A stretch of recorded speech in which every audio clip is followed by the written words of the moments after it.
देख रहे हैं दूसरे विचारधारा के लोग हैं, उनकी जड़ें धीरे धीरे मजबूत होती गई हैं। ये ऐसा दौर है जब आपको राष्ट्रीय शोषित समाज पार्टी बनाना पड़ा। मान्यवर काशीराम साहब जी का एक नारा था, ब्राह्मण ठाकुर वैश्य छोड़कर बाकी सब हैं DS4। क्या राष्ट्रीय शोषित समाज पार्टी इस पे काम करेगी या वो मान्यवर काशीराम साहब जी को जो नारा था, जो फार्मूला था, क्या उस पे खरे उतरेगी? ये हमारी कोशिश होगी जी कि हम अपने महापुरुषों के विचारधारा पर ही चलें जी। और जो सबसे ज़्यादा पीड़ित है, सताया हुआ है, मारा पीटा कूटा गया है, ऐसे लोगों को हम प्राथमिकता के आधार पर संगठन से जोड़ेंगे भी, खड़ा भी करेंगे और आने वाले समय में सत्ता शासन में हिस्सेदारी भी इन लोगों की मानवर काशीराम साहब के उसी फार्मूले पर, जिस फार्मूले को उन्होंने कभी ईजाद किया था कि जिसकी जितनी संख्या वाली उसकी उतनी हिस्सेदारी, उतनी उसकी भागीदारी के तर्ज पर ही हम सबको समानुपातिक हिस्सेदारी भी दिलाने का प्रयास करेंगे। बीजेपी और RSS कई शंकराचार्य हैं, कई धर्मगुरु हैं, कई कथावाचक हैं, हिंदू राष्ट्र की बात करते हैं। खास करके बीजेपी की अगर बात करें तो उसका वोट है नहीं, खास करके वो SC ST OBC के नेताओं को तोड़ करके और उनसे वोट लेने का काम कर रही है। लगभग 135 सांसद हैं। अगर हिंदू राष्ट्र बनता है सर, तो सबसे ज्यादा हम किसको दोषी मानेंगे?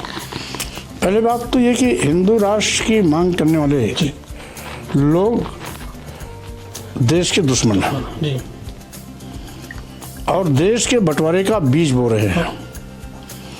बहुत पहले कभी हिंदू महासभा ने द्विराष्ट्र की मांग कर इस देश का बंटवारा करा चुकी है।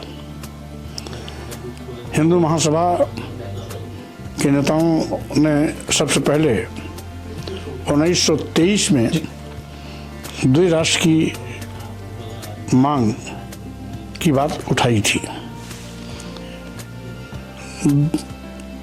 1923 में और उसके बाद 1939 से लेकर जब सावरकर जी हिंदू महासभा के अध्यक्ष थे तो उन्होंने इस अभियान को तेज किया।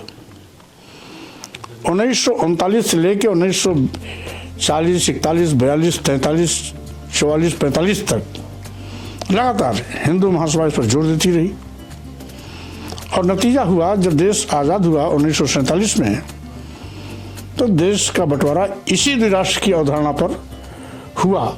पाकिस्तान बटा और भारत बटा। तो पाकिस्तान बंटवारे की जिम्मेदार हिंदू महासभा थी। लोग जिन्ना को दोषी बताते हैं, इसके लिए जिन्ना दोषी नहीं थे, हिंदू महासभा दोषी थी। और फिर वही लोग जो हिंदू महासभा का नगाड़ा पीटा करते थे, वही लोग, वही ताकतें फिर आज हिंदू राष्ट्र की मांग कर रही हैं। यानी फिर से देश को बंटवारे की ओर ले जा रही हैं, देश के बंटवारे का बीज बो रही हैं। आज नहीं तो कल यह देश के लिए एक खतरा साबित होगा। तो स्वाभाविक रूप से ये लोग देश के दुश्मन हैं। ऐसे अराजक तत्वों को कुचल देना चाहिए, इनके खिलाफ देशद्रोह का मुकदमा दर्ज होना चाहिए और साथ ही साथ हमारा अखंड भारत रहे, सशक्त भारत रहे, संप्रभु भारत रहे, हमारा भारतीय संविधान सुरक्षित रहे।